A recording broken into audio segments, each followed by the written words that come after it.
In this video, I'll show you how to add a credit or debit card in Google Ads. So here we are in Google Ads, and what we're going to do is navigate to the bar on the left that says Billing.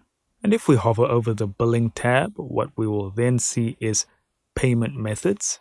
And here inside the Payment Methods section, we'll see I already have a primary, which I can click edit on to edit the details, or I can click on other payment methods.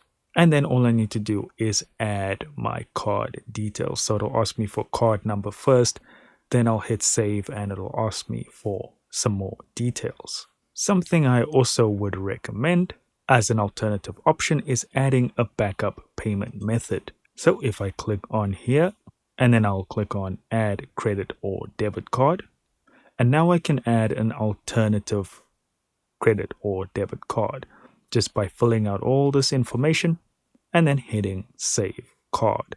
So if a payment fails on my primary card, they'll immediately try and charge my backup. And that's all there is to it, guys. Thank you so much for watching. Don't forget to hit like and subscribe, and I'll see you in the next video.